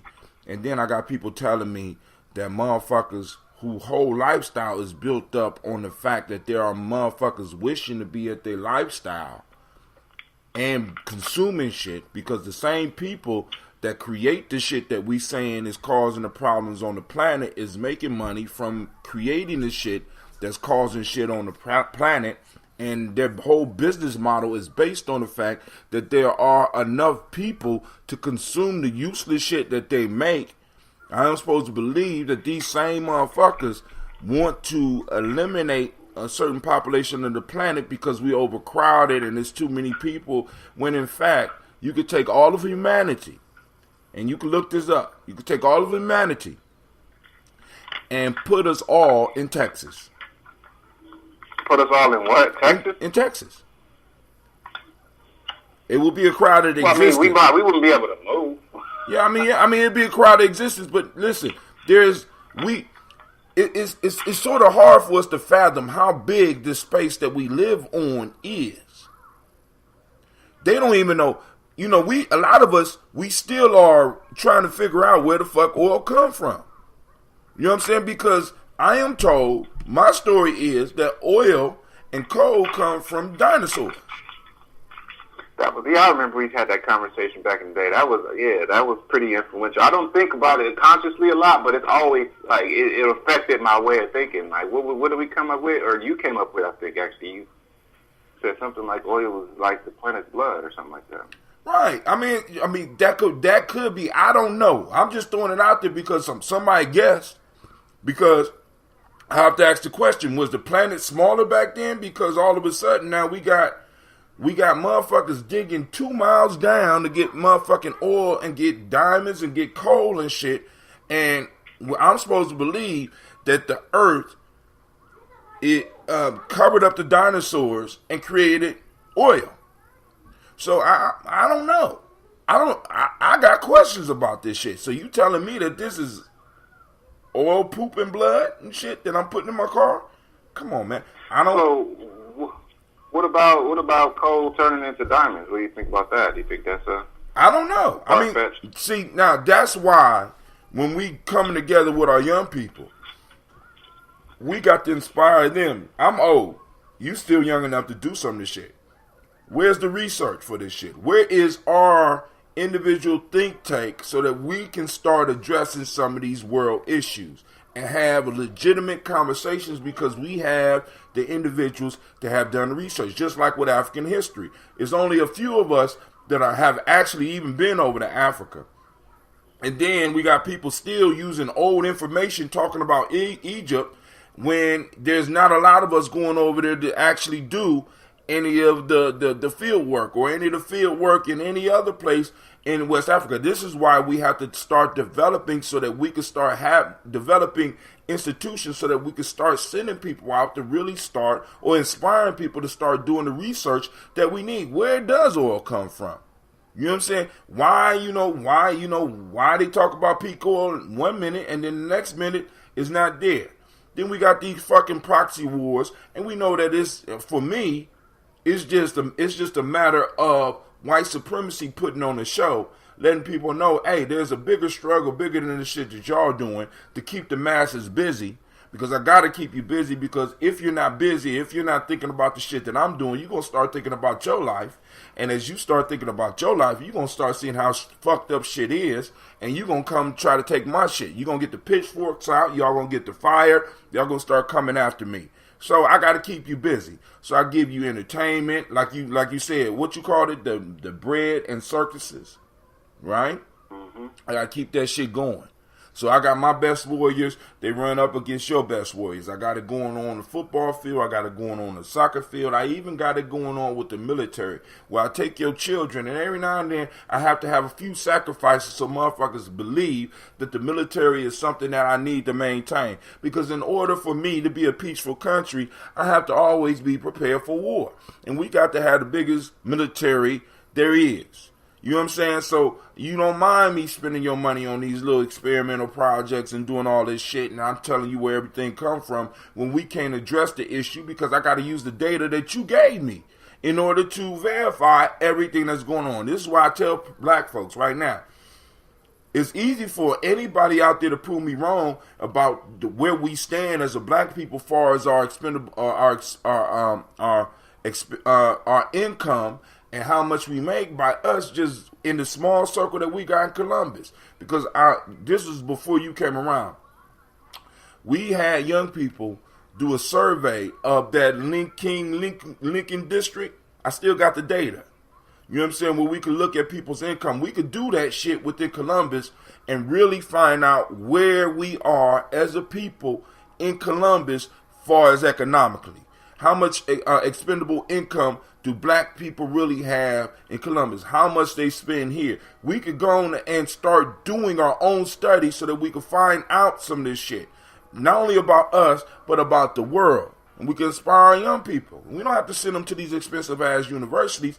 We could go and get the computers and shit that we need and start setting up classes in motherfucking people's garages that have them. You know what I'm saying? Or having or forcing the school districts to start allowing us to use the schools because we pay taxes for that shit. So it does belong to the community. So the community want to do this shit. And if you don't allow us to do it, we'll shut this shit down. I mean, it's some simple shit. You know what I'm saying? It's not that hard. The research will be a little bit harder and raising the money to get people to be able to do it, but we could do it. I got to keep you in crisis mode. Quasi, when I tell you that I lived through the world ending and still got people around me right now waiting for Jesus. My family, I grew up in a family that was waiting for Jesus to come back. And they was waiting before I was born. And at some point in time, I had to be like, well, goddamn, this motherfucker is late. And they always yell at me about being late. Jesus is later than a motherfucker. And I had to come to terms with what maybe motherfuckers telling me a lie. Or maybe people telling me a fairy tale. I don't know. You understand what I'm saying? So let's do the research. Let's find out. Instead of waiting for some shit, why don't we be what we waiting for? I want numbers. I want to know how much we got. I want to know where oil come from. I want to know if this global warming shit is real or is we just going through a cycle that has shown up before. What's up? You know what I'm saying? We got to go on and start asking those questions and answering those questions. Navita says they want to get rid of useless eaters. Calvin, Brother Kwame says peak oil theory, and they were lying then, and they're lying about it now. Abiotic oil theory. That's what he got. That's the one about possibly that the earth creates the oil and stuff like that because the earth could be a giant living being. We don't know, but our ancestors look at the earth as a living thing. You know what I'm saying? There were certain things that you could do and certain things that you wasn't supposed to do. You know what I'm saying? It could be a giant living thing, and this could be the blood of the earth, and we're like motherfucking fleas on the earth's back. You know this, and what's crazy is some people cannot even fathom. I mean, it's like when you start looking at this is why, at least understanding some math basics, because math tries to put ununderstandable things in at least a format that you could look at it. And when you look at how big the earth is compared to a human being, the shit is humbling. Have you ever seen one of those videos about the stars where they talk about the size of the stars out in space, Quasi? Yeah. Mm-hmm. That shit, for me, is very humbling because when you look at the earth and you compare the earth to Jupiter, just Jupiter, the shit is ridiculous. And then when you compare the earth to the sun, just imagining that we are 8 light minutes away from the sun and light travels at 186,000 miles per second. We're 8 minutes away from the sun. That this thing is 1,000,000 times bigger than the earth. And then you got stars that are 1,000,000 times bigger than the sun out there. I mean, just trying to calculate that shit. So if the earth is 1,000,000 times smaller than the sun, how much smaller am I compared to the earth? This is why when Brother Albino said to me, Brother Hatim, to the Creator, you are like a blade of grass. You are no lower than its roots, and you're no higher than a blade of grass, and no lower than its roots. You know what I'm saying? It's like, God damn, the concept is just too big for most, especially motherfuckers that's too lazy to even engage in math. It's too much. Yeah, that's the thing about math. I think that's why people. I think that's one of the things about me. I was talking to a friend of mine. He was talking about his son is a senior in high school. He was saying that he got like a 3.3 cumulative GPA, and he was saying that he didn't do great on the SATs or the ACTs, whichever one that you take to get into undergrad. And I was thinking about how I actually never took the ACT or the SAT because I dropped out of high school. So the way I got into college was I just applied to a community college, and then I just got in just because they don't really turn people away. Then I finished that, and then I went to Ohio State through a program that they have established already. So I kind of was able to skirt the ACT. But I kind of think that happened at my detriment because I'm good at taking tests. Actually, as far as I made it in school, I made it only by taking tests and never doing homework. I'm not doing that shit. That was my philosophy. I'm not doing that shit. You can save some paper. Don't give me that bullshit. You know what I mean? But the thing of it is, why I did good at tests, I don't think it was necessarily because I was smarter than anybody. I think it was just because it didn't make me nervous. Right. In fact, I took it as an opportunity to kind of show off. Like, yeah, I'm about to do good this shit. I'm going to be dubbed for everybody. They can be all right. I'm about to go play in the hallways. Y'all see y'all later. Peace, bitches. You know what I mean? Like, that was kind of my whole swag about it. It was like, I wasn't afraid to take tests. So I think a lot of people, as soon as the tests get there, their hearts start beating fast. They tell themselves, I'm not good at math. But to me, I look at numbers, and I can almost communicate. Numbers are like my friends. I talk to them. We just have an interaction. I have a dialogue with numbers when I'm sitting there looking at them. So that part of it just, for whatever reason, it missed me. So I was able to take tests and do relatively good at it. So what I've understood, just kind of saying what you just was saying in a different way, is math and numbers is like a way of problem solving. And I think that's why the powers that be probably don't want people being too good at math, because if you're good at math, then you have a tangible route to solving any problem. Variables, because especially when you started throwing letters in, people was like, okay, I was getting the numbers, but nah, how the fuck I'm supposed to add letters? But to me, it was the natural progression in the development of the of the mathematical equation of the that whole situation. I understood it intuitively, automatically. With that being said, when I got to like geometry, I still don't get geometry. That's something I want to learn as an adult, because there's a gap in my understanding, and I know fully that if I overstand geometry, that'll level my understanding of what's going on around me. I'll level up, you know? Now, brother Kwesi asks, what level of math did you aspire to back in the days, Kwesi?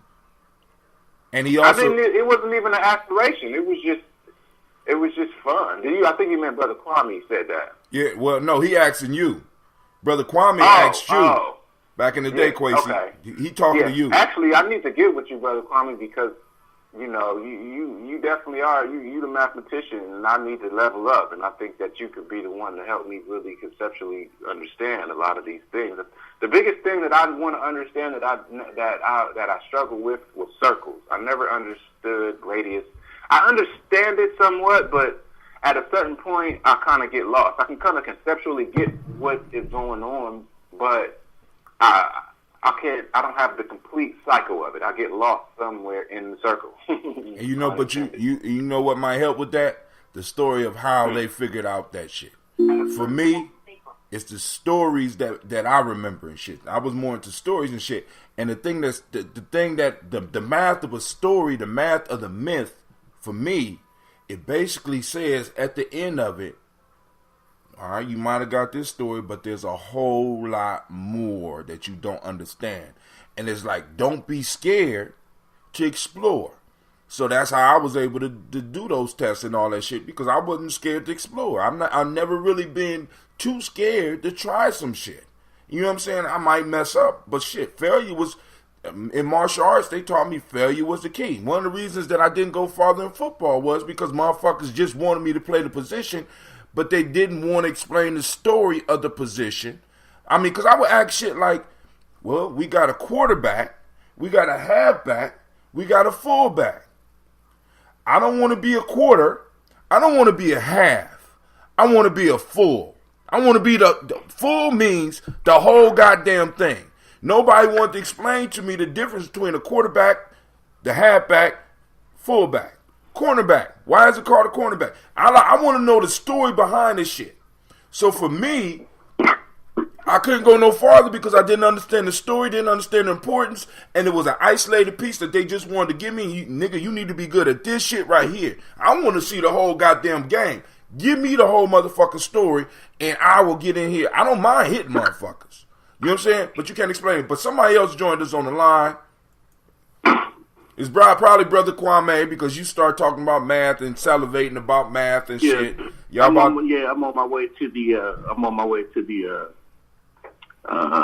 fine conversation piece. So they ain't gonna be on time anyway. By way of the phone. Hey, peace. Love. Come on, boy. So he just listening in. So That's it. you be bringing some good ass subjects, man. You be bringing some good ass subjects with your mean ass. But hey, first I want to remind you I'm all about rose petals and lollipops, gumdrops and lollipops. Man, I'm the nicest person in the world. Shit. Did you say Did you say use bullet cases and flak vests? Nigga, that's what you need to say. You know, shit. You know, but yeah, so you know, that whole piece, and I think a lot of people, because, and it's sort of like, and we got to, and sometimes we really got to understand, everybody is not meant to be an adventurer. You know what I'm saying? And some people only need the basics. But then for those that think deeper, and because you know what I'm saying, for those that think deep, go ahead. Hello. No, it's me. I was telling my dog to be good. Oh, okay. Oh, he talking to dogs. See, that's what math do for you. See, he probably got some type of equation where he could understand the damn dog. But, you know what I'm saying? But math always lets you know that there's another level. You know, just when you get to the master at one point, you think you know it all. Check this out. You know what I'm saying? And it's basically a problem solve. It's actually, for me, when I look, math is a story. It's a fucking story. It's a detective novel. When they throw all these little numbers and letters in there and shit, it's a fucking detective novel. And you know, and it's all in how you explain it to some people. You know, shit, is a story behind this. What the fuck is X? X is here. Solve the murder mystery. Somebody kidnapped X. Who the fuck is it? You know what I'm saying? But we don't teach our kids that. We just sit them in a classroom and say, you need to know how to do this. A lot of people, you just need to know how to do this. But where's the story behind it? What's your relationship? What's your relationship to it? You know what I'm saying? We are relationship people. We are social creatures. So please let me know what this shit got to do with me. You know what I'm saying? So when people start talking about, because Quasi, I'm just saying, man, just on the size of the earth, most of us can't even visualize how big this motherfucker is. Do you know that I had the experience of actually being on a plane for damn near 24 hours? I have flying from Detroit. Was it Detroit? Flying from Columbus to Ghana the long way. I actually was able to fly at 1,000 miles an hour, how fast a fucking jet go. I was actually on a plane for damn near 24 hours.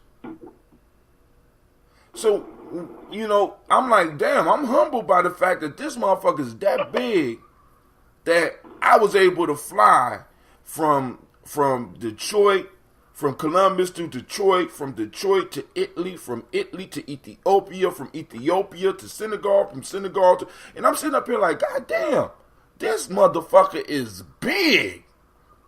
I need another drink. I can't... I'm in a cave. Help. Can I... Alcohol, please. I'm stuck. Help me. I'm in a flying box that's so small that it's taking me 24 hours to get to my motherfucking destination. And because people don't leave outside of their area, they think that their area is major when it's a minor piece of a larger puzzle. Yeah, I remember when I went to... Okay, so... my flight history, I mean, I done been on a bunch of flights at this point, like relative to, you know, to a lot of people that have never been on a plane before. I done been on more than 20 flights. But like my first few flights was to D.C. I flew to D.C. a few times, a bunch of times. I flew to Milwaukee a bunch of times. So it was like each time. So from Columbus to D.C., about an hour, not even really. From Columbus to Milwaukee, a little over an hour. But then after that, I flew to Phoenix. So that was about a 3-hour flight. That was the first time that I actually went high. Like, I thought I was high before. It was like, nah, you ain't high. You ain't going far enough, because if you think about the trajectory of a plane flight, it's going to go up. The higher you go, the faster you kind of go, because it has to do with the Earth spin and all of these different things. I'm guessing I don't know the equation, but the farther you go, the higher you're going to get. So when I went to Phoenix, I was so high. And then on top of that, like I could look out the window and tell when I left the Midwest, the sky looked different. It was like all of these. There wasn't clouds anymore. It's like coming. So on the way back, I looked at the sky and it was like sludge. The sky is like disgusting compared to out west. You know what I mean? So then I flew to Brazil, and like I thought I went high to go to Phoenix. Like I was so fucking high. It felt like I was in outer space. You know what I mean? So I would go to, as far as to imagine, like going to Brazil, that's as high as you're going to get. You're just going to be at that altitude for a longer time if you go all the way around the world, you know. Right. Do you recall the footage that they said 20,000, 40,000? Yeah, it was like, I think 50,000 feet or something like that, wasn't it? I don't know. I could be wrong. I was drunk. I don't know. But I remember they were saying some high, because, like going to D.C., you barely get to, I don't even think you get to 20,000 feet. I was drinking. I don't recall how high we were.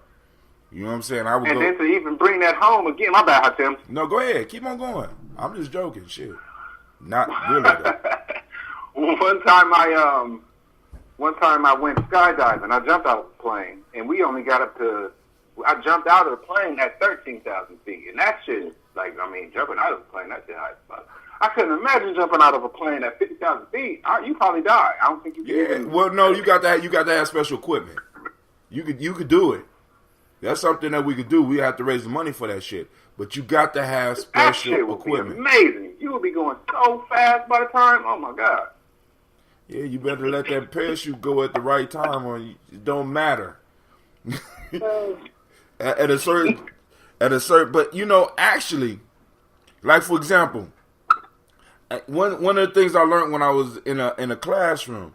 Do you know, like you could drop a mouse from a plane and it won't die? Kwame, are you aware of that? Like, it's certain things that are like at a certain size, they can actually fall from very high levels, and because they're so small, that it won't really affect their body. Is that true? I don't believe it. Well, I'm gonna take a mouse up just to prove my point. Hey, you gonna kill that little boy. Don't name the mouse. Don't get too attached. Dude, man.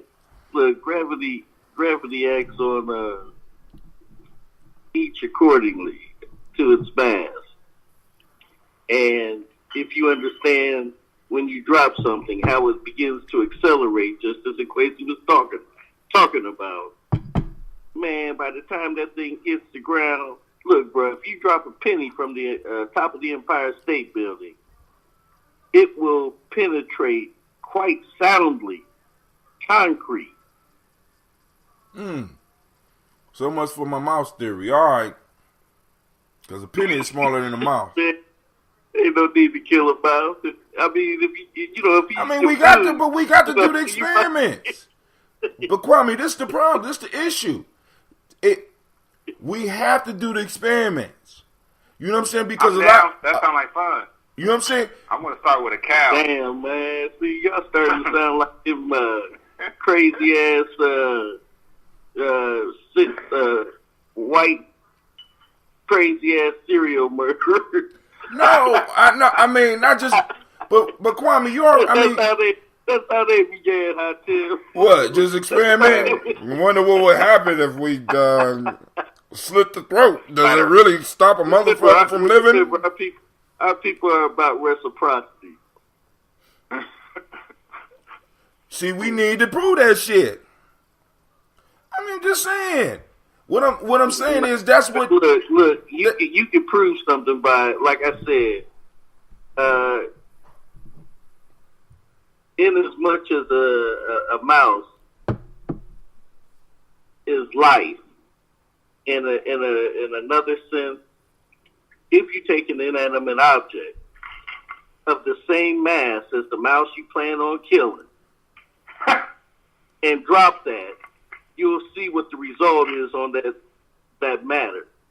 But then what about those people say the mouse has a special quality because it has a living soul in it?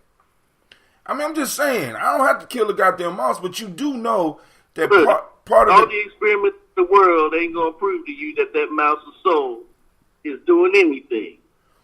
I don't know, man. I'm just saying. Well, you know how they say. Go ahead, because I could weigh the mouse. Hold on. I could weigh the mouse before I drop him off. You know that experiment's been done 1,000,001 times and not to anybody's satisfaction. Hold on, listen. We haven't done it. I mean, our young people haven't done it. You know what I'm saying? For example, what the fuck is oil? What is oil? All right. Yeah, you know, that's a safe enough experiment, though, because as someone's lying in their death throes, you have them on one of those bed scales, and when you have concluded their soul has left their body, minus the excrement that, they passed, then you come to your conclusions. But of course, after repeated experiments, and the experiments are showing either showing what you thought it would show or disproving what you thought it would show. So, I mean, that's a safe enough experiment. But you ain't killing no mouse by throwing it from a damn 30,000 high plane. I'm not gonna throw it. I'm just gonna drop it. Dropping hell, at that point, dropping it or throwing it ain't gonna make much difference. Well, I mean, if I want the experiment to be right, I have to drop it. If I throw the aggression and I increase the speed beforehand, I disqualify the whole experiment. So I have to just drop them. Now you're gonna make me try to dig into my physics bag. So the idea is this. Go ahead. Okay, so you're in a plane. Right. The initial velocity is 0, right? Right. Okay, now basically you want to know what the speed is going to be by the end of its fall. So the initial velocity is 0. So we don't even have to deal with that part of the equation. So the distance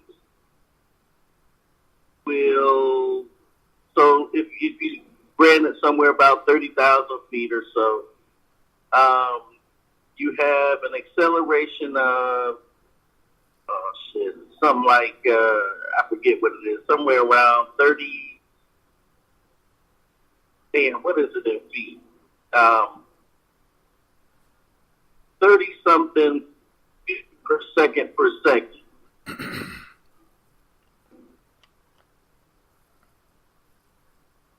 And then, of course, the amount of time, let me think here now. Going back to one of those little physics problems we used to have to do. Okay, so you have the distance. E equals v0 times t plus the acceleration times squared. So we have the speed and the acceleration. The only thing that's left is the time. And let's figure out what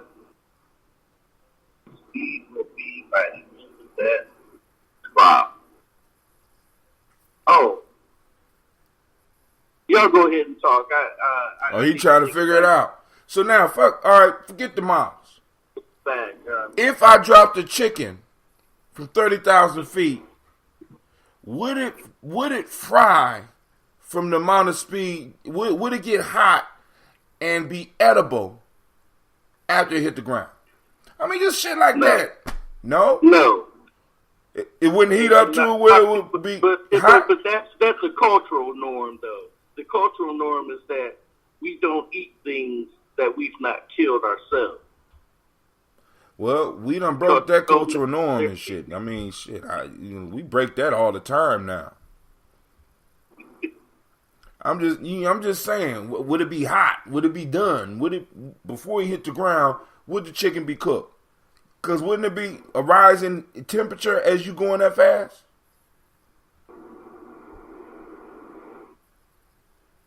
I don't even want the That's outside my knowledge base right now. I'm just throwing shit out there. I mean, just experiments. And you don't have to, and we don't have to use live animals and stuff like that. But what I'm saying is that we need to go on and develop a place where we have young people that are willing to ask questions so that they can explore, where they are able to come and do some stuff, because that's how white folks do it. I'm sorry. I mean, you know what I'm saying? Because they got that original university system from us. Well, we would go and we would learn. And I'm quite sure there was some experiments going on in the mystery system, which was basically a university. You had access to other people's thoughts about things, and you was able to go further with your thoughts and not just do mental experiments, but actually be able to explore some of the concepts that you was talking about, or some of the concepts that you was looking into, so that you could go deeper and start building up. This is why I tell people in Gye-Nyame, when you remember Gye-Nyame, you owe the family a book. Now motherfucker, you don't just get to walk around here and be like, oh, I did it. No, you got to add to our library. Question. Go ahead. Question. I think he fell asleep. Question. He can hear you. I'm here. I'm just making something to eat, so I'm going mute so I don't be clanging pots around. Question. Mm-hmm. Do you know approximately how long it take you to when you did your air diving? How long it took you to get to the ground? Less than 20 seconds. Damn. Well, Less than 20 no, seconds. that's not accurate, because once I pulled the chute, it was only about 10 seconds until I pulled the chute. So 10 seconds. Then once I pulled the chute, it was probably about 30 seconds. Okay, so let's just say 30 seconds, just for GP. Now, keep in mind, Brother Hatem, the mouse don't have no chute. We could design a chute for the mouse if that make you feel better. I could design Well, let me say something, though. This is something I was thinking. So, you know how when a baby is born, they have two fears, loud noises and falling? So when a baby starts to feel like they're falling, they sprawl their body out in a certain way to kind of distribute their weight, so that, I don't know, right, so they can land in a certain way, or if they have an instinct that's telling them that if they position their body a certain way, the pressure, right? If they spread the pressure slower. Not well. Well, I don't know. Well, I mean, I guess along the same line. So I'm thinking if a mouse is falling like that, then I would imagine that their body will automatically position itself so that it could catch the wind. So I do think it's plausible. I do actually think it's plausible that a mouse. I was just fucking around. I don't know. I didn't mean for us to get into this.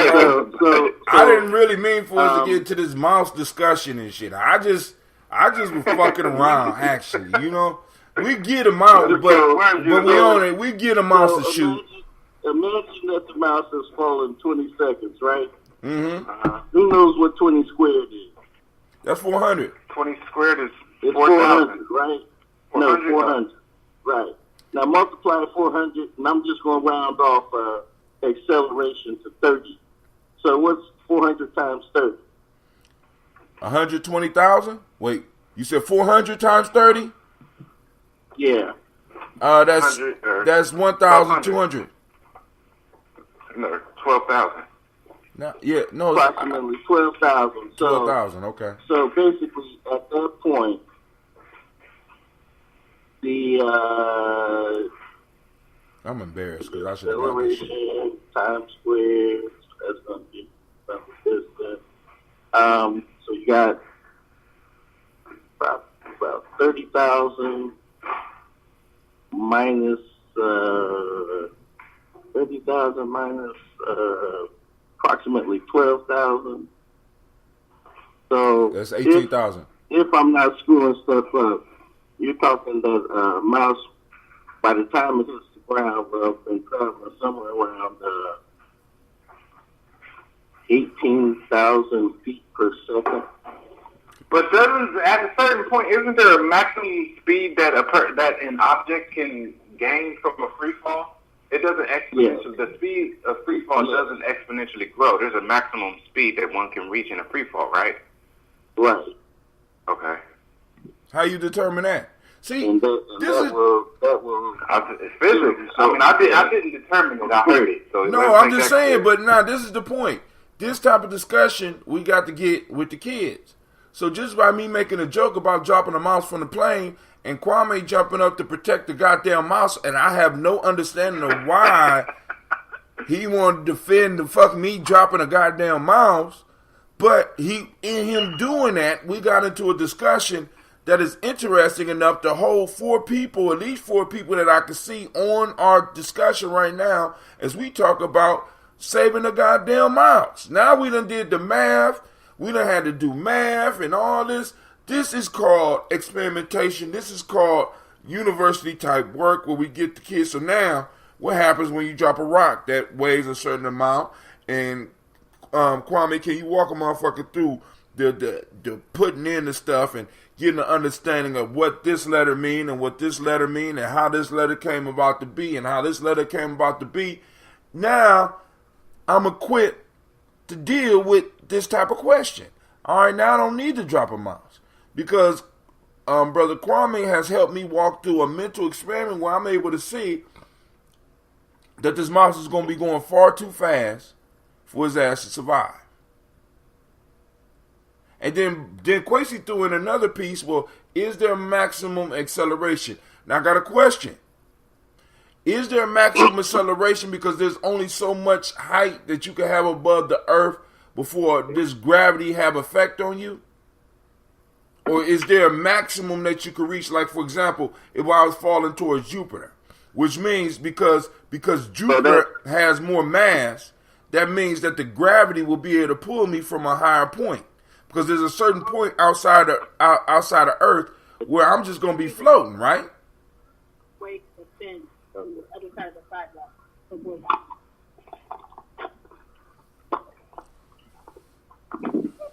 All the way there. Somebody else in the background. That's his wife. No, that's I just arrived at. Oh shit! I gotta go. I'm supposed to be where Kwame at. God damn it! See, you got me talking about dropping mice out of planes and just fucked up my whole timetable. Hey, that was your work there. God damn it! All right, family. This has been a toast and a talk. I want to thank everybody for joining us. I have to get out of here because I need to be over at Divine Conversations.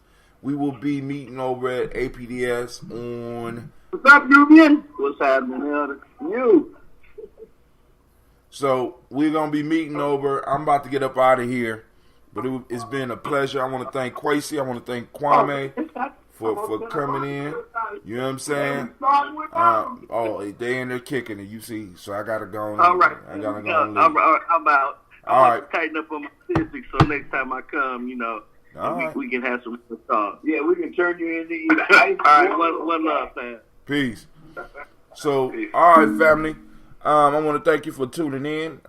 Once again, shouts out to Quasi for an interesting topic because I don't know how we got on doing math and physics when he was talking about the doomsday clock, but that's how learning happens.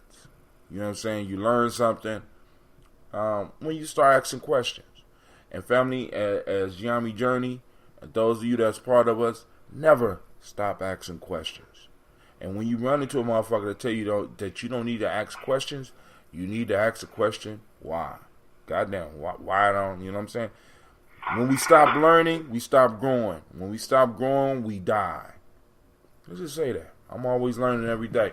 This is the Congregation of the Mighty. I want to thank you for joining us on Gye-Nyame Journey Media.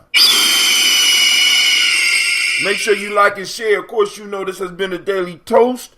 Well, once again, we have done another one, and I think we are on 1,218 shows just on the Gye-Nyame Journey platform. And this is a Heart of a Simple production. Hold on, boys, you don't go nowhere yet. Well, we strive to blow up your old paradigms. So before we get out of here, what I want to do is I want to give Kwesi a minute to give his closing comments.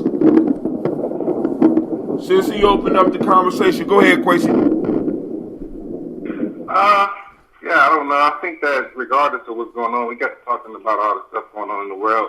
No matter what, it's time for us to start learning our own thing, start learning how to plant, reconnect with the soil. Because, I mean, I don't know how many people are biblical with it, but the Bible says 400 years of captivity, and we at 400 years is up.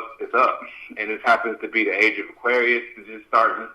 There's so many coincidences that kind of will point in the direction of us, historically enslaved or subjugated people. It would seem to be our time. That's kind of what everything is pointing at. So if that's the case, it's not going to be easy. So we're going to have to turn back to the things that we did historically that got us where we at. And one of those things, Tim, I need to actually go ahead and put in an official order. I know I kind of asked for it, just kind of in passing. But I will officially want to order a gallon of ambrosia. I want ambrosia. I need it. All right. Put it down, a gallon. All right, so I will start fermenting in the next couple of days. I need to wait till after this pay period. Can it be ginger? I want ginger. I work that out. Because I got a lot of people wanting ginger during this time of the year anyway. So I'll do a separate amount of the ginger and get it. And then also, if you want to learn to ferment or brew, I can show you how to do either one. Hopefully, I will be able to do it because it's cold right now, and my scobies are kind of protected. I just lost. I'm still looking at 3 5-gallon buckets. I got about 300. Let's just say about 300 scobies that bit the dust, and I'm so sad. But they're gonna make some good ass fertilizer. I'm just saying that about these tomatoes that's about to come up out this. When we do this garden, if we still living here, these tomatoes that's about to come up out this motherfucker is going to be amazing. Just letting y'all know. Well, I don't know what a SCOBY is, but it sounds tragic. My heart goes out to the SCOBY. No. So when you doing the ambrosia or the June or kombucha, there's a living organism. It's called a SCOBY, a symbiotic culture of bacteria and yeast. Right? It's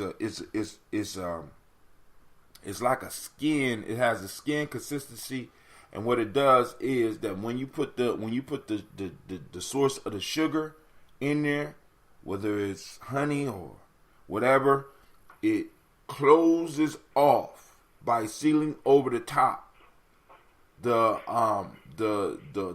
product or the tea, and it starts consuming the sugar and the caffeine, and it seals it off so that nothing else outside of it can get in, and it totally transforms. So this is, dude, I mean, this is nation building in action. You watch this, you when you see this shit, this is some real nation building, and this is what I'm talking about, teaching people how to do, because it's a natural process. We discovered, we found this shit. We discovered this shit, and it relies on us, and we rely on it. And what you need from it, the nutrients that you need from it in order to keep producing it, it provides that shit. Period. Because it wants to live. You know what I'm saying? And it needs you to be healthy in order for you to live. So it's a symbiotic relationship. You need from it, it needs from you. It needs honey from you. You need the product that it produces from it. So y'all got this little symbiotic thing going on where y'all helping each other, right? And, you know, so, but you got me off on that shit. All right, I got you. I will have an order for you, and then if you want to learn how to brew, if I got some scobies left, and even if I don't got scobies left, I know how to start over, so it ain't no issue. You know, shit, ain't nothing. Small beans to a Gye-Nyame giant, goddammit. All right, family, this is Brother Hot Tim, and I'm out on my way over here, and I'm going to be wearing the same shit I had on yesterday, so I don't want to hear no goddamn jokes. And I didn't get my hair cut because my barber was too goddamn busy. So, this is Brother Hot Tim. I'm out. Y'all have a great day. Peace. Peace. All right, Sprinkle, we out.